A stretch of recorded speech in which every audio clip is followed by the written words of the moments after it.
Ce qui était dès le commencement, c'est ce que nous avons entendu. Et c'est ce que nos yeux ont vu, ce que nous avons contemplé et ce que nos mains ont touché concernant la parole de vie. Et la vie a été manifestée, nous l'avons vue, et aujourd'hui, nous lui rendons témoignage. Cet homme qui parle, c'est l'apôtre Jean, celui qui a suivi Jésus pendant tout son cheminement, celui qui était appelé l'apôtre de l'amour, c'était le plus jeune, un des 12 disciples, c'est celui qui dormait sur la poitrine de Jésus, qui était le plus proche de lui. Et les paroles qu'il va dire ce que nos yeux ont vu, ce que nos mains ont touché, eh bien, on l'a contemplé, on l'a vécu. Lui, ce qu'il disait, c'était le contact qu'il a eu avec Dieu, ça a été quelque chose de vrai. Ce que mes mains ont touché, ça a été quelque chose de vrai. Et ça a été quelque chose pour cet homme-là. La rencontre et le contact qu'il a eu avec Jésus, c'est quelque chose qui a bouleversé sa vie. Et cet homme-là, il a fini en martyr. Il a été capable d'aller jusqu'à la mort pour Jésus. Et le thème de mon message, en réalité, c'est avoir un contact avec Dieu. Lorsqu'on a un contact avec Dieu, notre vie n'est plus jamais la même. Cet homme-là, avant qu'il rencontre Jésus, c'était un pêcheur. Il pêchait, il jetait ses filets, et arrivé à un moment, il y a ses frères qui vont suivre Jésus, et ils vont poser ses filets, puis ils vont commencer à suivre Jésus. Quand il va avoir ce contact avec Dieu, il va abandonner toute son ancienne vie. Tout ce qu'il vivait, il va l'abandonner, parce que le contact qu'il a eu à ce moment-là avec Jésus a été tellement fort, que ça a changé sa façon de penser, sa façon de voir les choses, sa façon d'agir. Et j'aimerais vous raconter, simplement, le témoignage d'un homme. C'est pas écrit dans la Bible, mais vous pouvez le trouver sur Internet. Cet homme-là, il s'appelle Nicky Cruz. Alors cet homme-là, pour vous dire qui c'était un homme, c'était un chef de gang. Lui, il a tué des gens, c'était un chef de gang, et cette histoire, elle s'est passée en Amérique. Ses parents, à ce jeune homme-là, ils pratiquaient la sorcellerie. Et lorsqu'il a eu 15 ans, sa mère, elle l'appelait fils du diable, cet homme-là. Parce que tellement qu'il y avait une mauvaise présence chez eux, dans leur maison, ses parents pratiquaient la sorcellerie. Donc dès le départ, ce garçon-là, il a eu un mauvais départ, si vous préférez. Il est tombé chez des gens, sa famille c'était des sorciers. Lui-même était influencé par des mauvaises choses qu'il y avait autour de lui. Toute la journée, ce que sa mère lui disait, c'était que des mauvaises choses. Elle appelait son enfant du nom du diable, elle faisait des choses mauvaises. Et à l'âge de 15 ans, il a été jeté à la rue, il a été jeté dehors. Et quand il était à la rue, ben forcément, qu'est-ce qu'il s'est mis à faire? Il s'est mis à commencer à voler, à entrer dans un gang. Et qui dit gang, eh ben, il était chargé de choses comme ça. Il faisait du trafic de drogue, du trafic d'armes. Il faisait des assassinats, il y avait des contrats. Et cet homme-là, eh bien, en réalité, il tuait des gens. Il faisait des choses qui étaient vraiment pas terribles. Et un jour, il y a un pasteur qui s'appelle David Wilkerson. Et ce pasteur-là, lui, ce qu'il avait à cœur, c'était justement d'aller dans ces quartiers. C'était les quartiers chauds qu'on appelle le Bronx, en Amérique, là-bas. Et lui, il allait dans ces quartiers justement pour prêcher aux gangs et à des gens comme ça, pour qu'ils puissent écouter la parole de Dieu. Et les premières réactions que cet homme-là, qu'on appelait Nicky Cruz, ce chef de gang, les premières réactions qu'il a eues, quand il a entendu parler de Jésus, quand ce pasteur David Wilkerson lui a dit, tu sais, Jésus il t'aime, il peut quelque chose comme pour toi. Et ce qu'il a fait, ce jeune homme, il a giflé le pasteur. Une première fois. Et chaque fois qu'il voyait le pasteur, que le pasteur lui disait la même chose, que le pasteur il traînait toujours au même endroit, puis il les suivait. Au bout de quelques temps, et chaque fois que le pasteur il disait des choses, ben lui, ce qu'il faisait, il giflait le pasteur en réalité. Il était contre ce que le pasteur disait parce que ça allait contre sa vie, ça allait contre ses convictions, ça allait contre sa nature en réalité. Et un jour, cet homme-là, David Wilkerson, il va faire une grande réunion dans un grand théâtre. Et puis il va appeler justement tous ces chefs de gang. Il va leur lancer un peu un défi. Si vous ne venez pas, ça veut dire que vous avez peur de Dieu. Donc vous allez dire à un chef de gang qui a tué des gens qu'il a peur de Dieu. Et bien, il va tout de suite venir pour provoquer. Ce que cet homme-là a voulu faire, c'est qu'il est entré avec son petit groupe. Et lui, il est venu pour provoquer en réalité. Il est venu pour provoquer, pour se moquer du pasteur. Et la parole de Dieu va être annoncée. Et quand la parole de Dieu va être annoncée, il va être attentif, mais sans plus. Et là, le pasteur va dire quelque chose de tout simple. Il va dire, celui qui ne prie pas, celui qui ne demande pas à Dieu, ça veut dire qu'il a peur de Dieu. Et lui, Nicky Cruz, il dit, mais moi, j'ai pas peur de Dieu. Et puis il s'est mis à prier.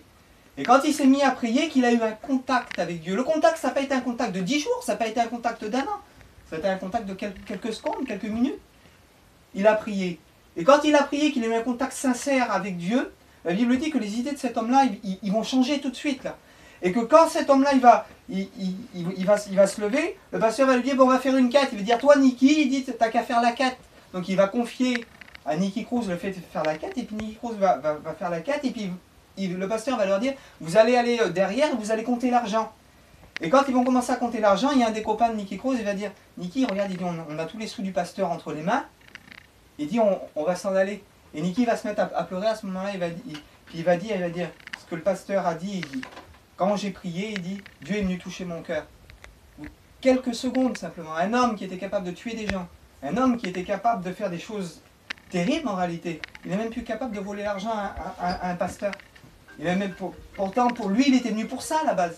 À la base, il était venu pour se moquer du pasteur, pour faire la vie. Et le changement de cet homme-là a été tel que quand ils sont sortis de ce théâtre, quand ils sont sortis de cet amphithéâtre, ils ont pris tous les armes qu'ils avaient, ils ont été vers la police, ils leur ont donné les poids américains, ils leur ont donné les couteaux, et dit aujourd'hui on n'est plus des bandits, puis ils ont commencé à dire ce que le pasteur leur avait dit, ils ont commencé à témoigner de Dieu aux policiers qui étaient là en réalité.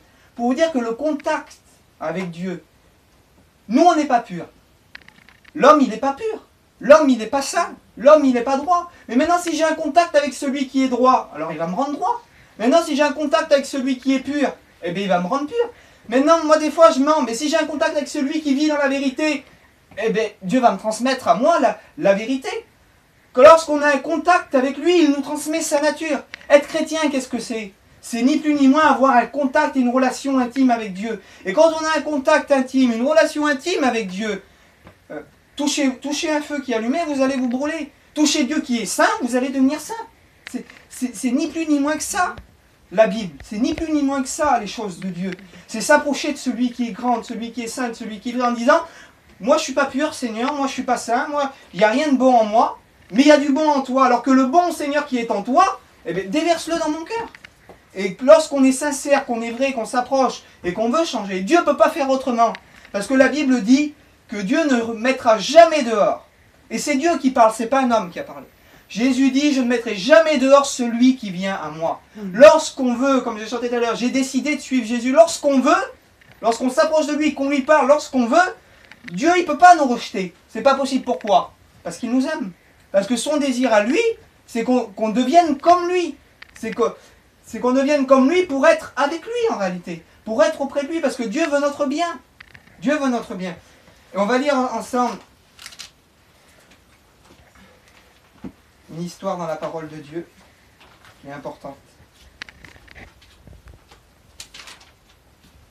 Je vais vous faire la lecture, puis après je vous expliquerai l'histoire. Il y avait une femme atteinte d'une maladie depuis 12 ans. Elle avait beaucoup souffert entre les mains de plusieurs médecins. Elle avait dépensé tout ce qu'elle possédait. Elle n'avait éprouvé aucun soulagement. Mais elle était allée plutôt en empirant. Ayant entendu parler de Jésus, elle vint au milieu du peuple derrière lui et toucha le bord de son vêtement. Car elle disait, si je puis seulement toucher le bord de son vêtement, certainement je serai guérie. Au même instant, sa maladie s'arrêta.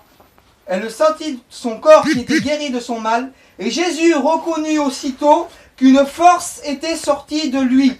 Tout en se tournant parmi le peuple, pour savoir qui l'avait touché, ses disciples lui dirent, « Tu vois le peuple qui est autour de toi, et tu dis qui m'a touché ?»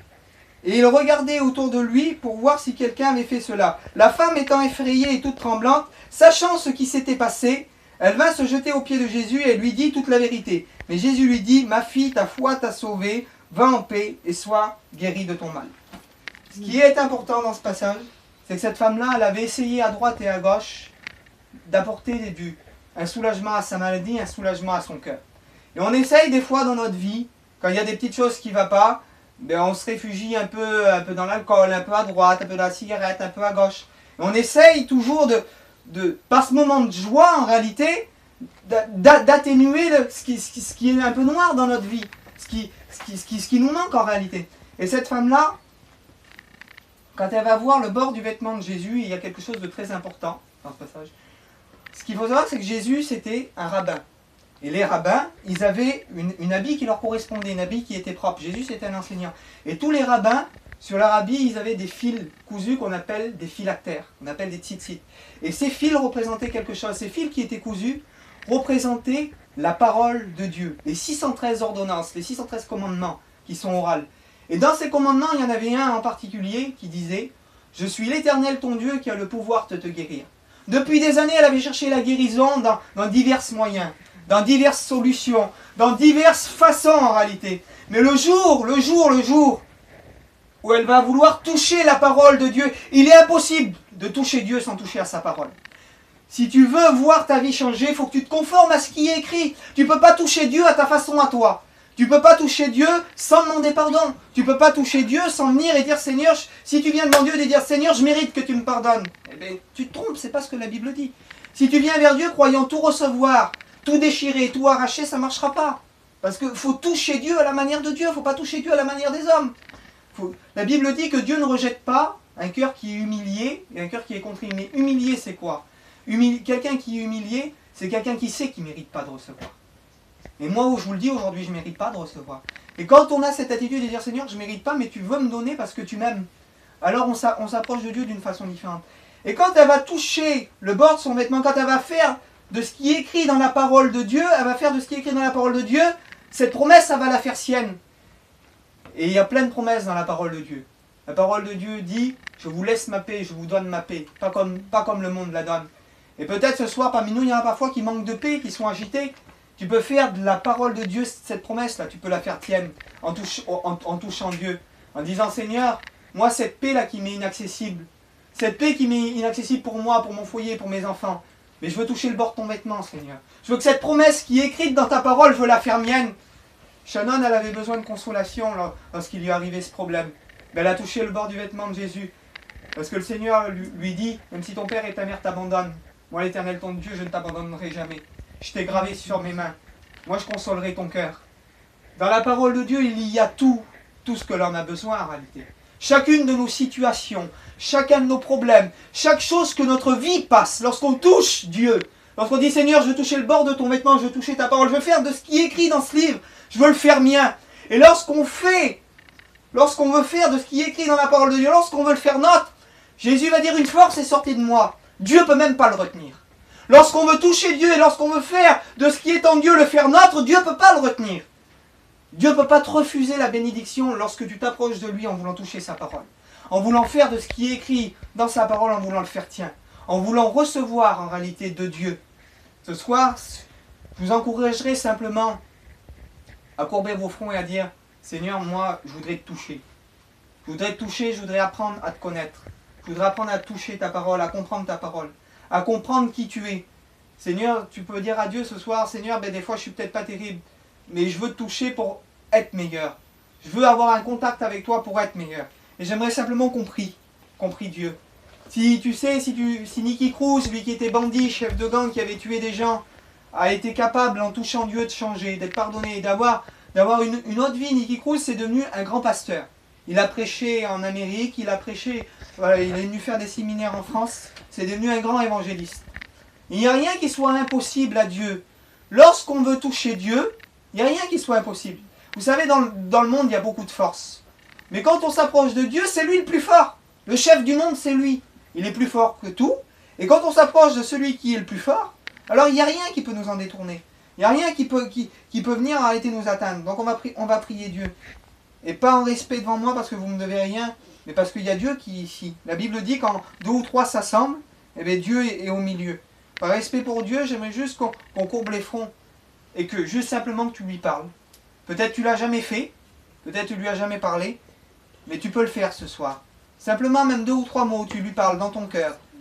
Et le Seigneur est celui qui va agir. Qui va agir et tu vas apprendre à le connaître. Je ne te dis pas de te baptiser, je ne te dis pas toutes ces choses-là, je te dis simplement d'apprendre à connaître Dieu, c'est tout simple. Seigneur Père éternel, merci d'être assemblé, Seigneur Dieu, en toi.